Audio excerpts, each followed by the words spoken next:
bright. One thing we do know, he's going to get his catches. So as they move forward defensively, got to continue to focus on not giving up the big play when he does catch the ball in the secondary. The numbers on the ground for Gibson a week ago. 16 carries, 58 yards, and a score. They've lost a bunch of games in a row now. They've got to start thinking a little bit differently, maybe a little bit outside of the box. Find other ways to move the football. I don't know if you're going to do it through the air or maybe change up how you establish your run game. And he's going to take this ahead for right around 3 yards, but no more than that. Second down. This defense for the Chiefs, they were terrific last week in the victory over Buffalo. And the big difference in the ball game, their ability to force turnovers, 3 of them in fact. Being able to take the ball away, give it back to their offense, that's something that's emphasized each and every week, and they carried it out. 3 yards is half of what they needed. Now can they get the other 3 here on third down?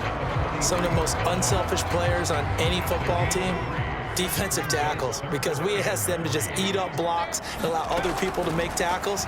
But when he can make a play himself, as we just saw there, that's a big day. And he will be very close to a first down, but I see the closed fist of the referee, and that means fourth down. Too long for a field goal, too short to punt. That in-between range, and they'll go for it on fourth down. They'll go. It's Gibson. Shedding the tackler, and it gives him some room. And he's going to have the first down, yardage to the 35. Antonio Gibson is an absolute dart with the ball in his hands, and he can make you miss, and he can run over you. Took a little while to crack the starting lineup as a rookie, but boy, was he sensational when he did. Went for 115 yards and 3 scores in a Thanksgiving Day clobbering of the Dallas Cowboys. At Washington, they feel like they had a real find when they took him in the 3rd round last year, number 66 overall, and he justified their decision. And they'll try to throw now. Heineke. A stop. He does have the first down. 3-0 after 1 on EA Sports.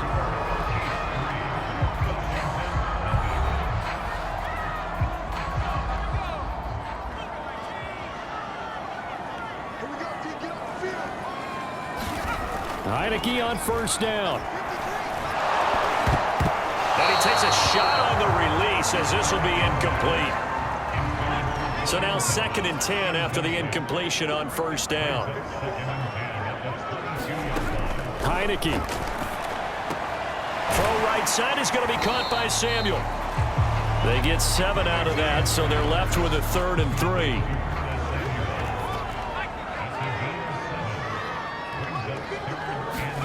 They go play action. Now Heineke. And now a fumble. The ball's out, and it's picked up by the Chiefs. And a big turnover there as his guys will get the football back. I know that taking care of the football is something that's drummed into every guy who plays this.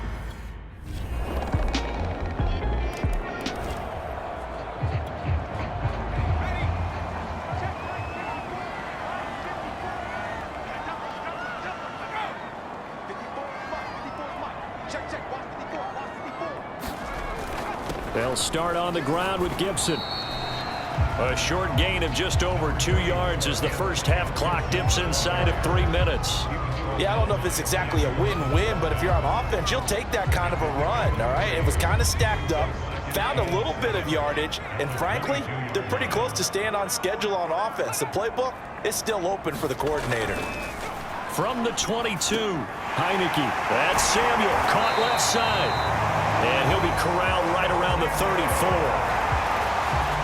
Curtis Samuel exhibited a lot of versatility for 4 years in Carolina. Now in his first year with Washington, expect this football team to try and put the ball in his hands a variety of ways.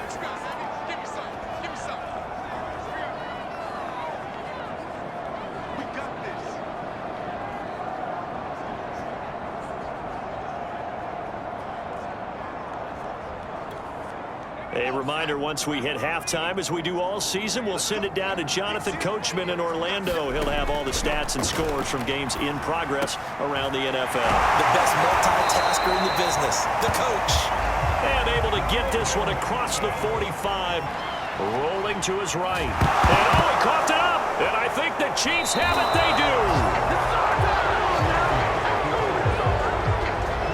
Okay, after those first 2 drives, I think there's a head coach who's going to be calling for CSI. They're going to want some forensics on this. What is going on with this ball club? Unable to hold on to the football and take care of it. Yeah, 2 straight fumbles for them to start out. Yeah, you would think that this team would come in ready.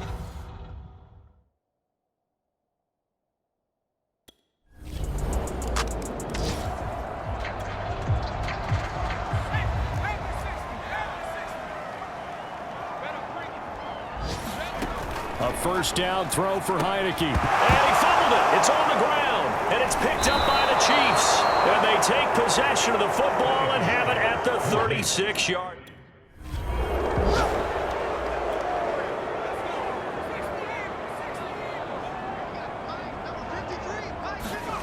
Heineke now looking to throw on first down. And he'll be taken down, but not before he gets into enemy territory. Now, after the completion, we're going to get a timeout, an injured player. While the trainers take a look, we'll step aside. On 1st and 10, Heineke. And incomplete, a drop there in the middle third of the field. That'll bring up 2nd down.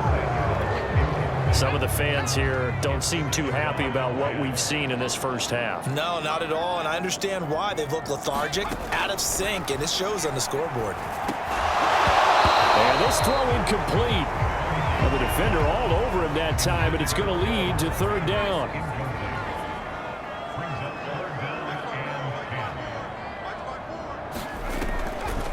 On 3rd down, here's Gibson. And he's corralled, but not before getting it inside the 35.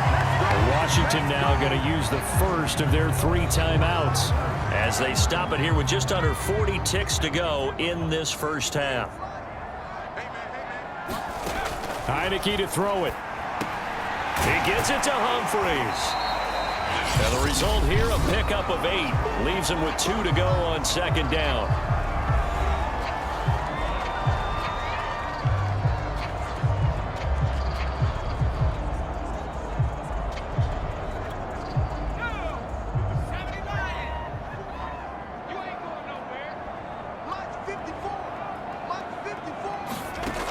Working out of the gun for a Washington touchdown.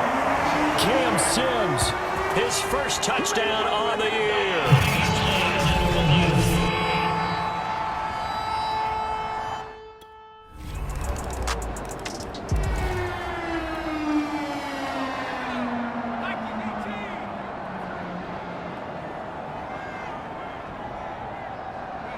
He'll take the knee, and the final couple seconds will tick by in this first half.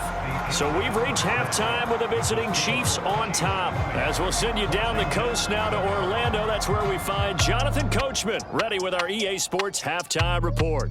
Coach. All right, Brandon, thanks. A few teams starting to rise to the top as it's time to take you around the NFL here in Week 6. We'll begin up at M&T Bank Stadium in Baltimore. And that one is tied at 13 in the second quarter. From there, we'll make the trip down to Indianapolis to check on the Colts at home at Lucas Oil Stadium. And this one going the visitors' way as the Texans have the lead in that one. Danny Amendola up near 200 yards receiving with 2 touchdown catches as well. Lastly, let's get you to MetLife Stadium to see what's happening with the Giants at home in East Rutherford. And they have the lead in that one over the visiting LA Rams. Kenny Golladay, a touchdown reception. Meanwhile, in our game, it's been a back-and-forth first half. Who can put it together in the second half? For the answer, we turn it back over to our broadcast team of Brandon Godden and Charles Davis. Thank you, and we welcome everyone.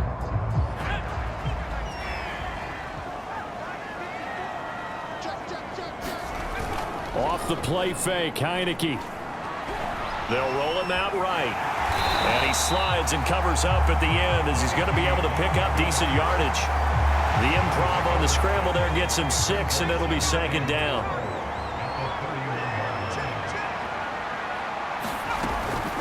Shotgun handoff to Gibson. And he'll be brought down shy of the 40 at the 38-yard line. 44 yards rushing now on 8 carries for him so far. So here's a 1st and 10 at the 38. Here's Heineke. That's going to be caught by Samuel.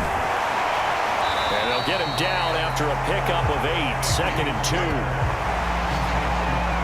To defend, and unlike any of them, especially if it's a good receiver, that makes things very difficult. But when you're running a drag route, something short, shallow, going through defenders, using guys almost as screens in order to get open, that makes things tough for guys trying to get to the football.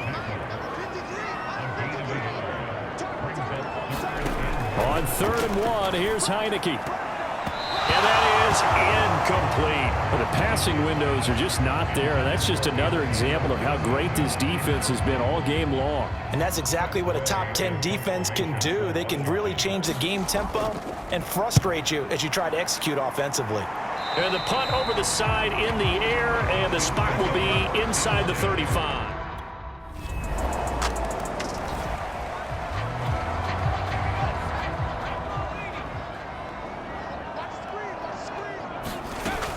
Here's Gibson to start the drive. Gets past one man. And he'll wind up with about 6 up past the 30 to the 31. Well, I think after that run, the defense is getting back in the huddle and looking at each other and maybe starting to question their confidence a bit.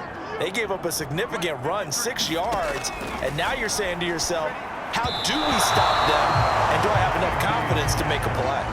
I'm getting the sense that this offense is getting frustrated. Here we are into the 3rd quarter, and they've had plenty of opportunities to get in sync. Thus far, that hasn't happened. They're looking for answers both on the sidelines and in the huddle looking at each other. Into heavy traffic, and it's intercepted. Picked off by L'Jarius Sneed. And the return here is stopped at the 35-yard line.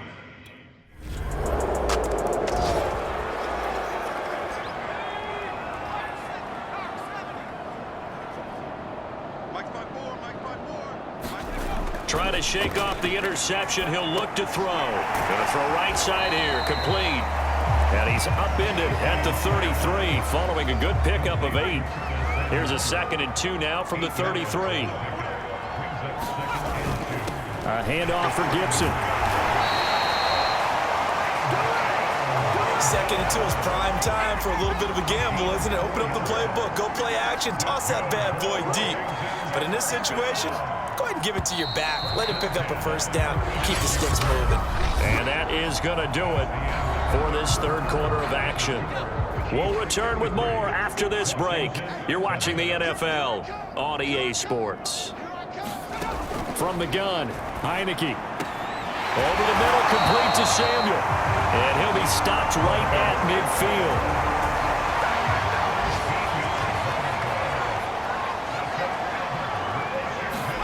Heineke now from the 50. Oh, he dropped it. And that's pretty indicative of the way this one's gone. Well, it just seems like all game long there hasn't been a lot of sync quarterback to wide receiver on this side of the football. They haven't been on the same page, quarterback and receivers. Heck, they haven't been on the same grease board when you draw plays up. They haven't been on the same Surface tablet that you look at on the sidelines. Nothing's worked for them. They've got to find a way to start matching each other's movements. Ball had his hands on it, couldn't bring it in. Pretty symptomatic of how this game's been going. As this old brain remembers, when I see 5 wide receivers on the field as a defender, I know the ball's coming out hot. They expected it and got there and popped it free. Heineke to throw for it on 4th down. Oh, that's into a sea of bodies, and it's intercepted. Picked off at the 35. And they take possession of the football and have it at the 36-yard line. Well, I guess an interception at this point on 4th down is just as bad as an incomplete pass. Either way, the ball goes over to the other side.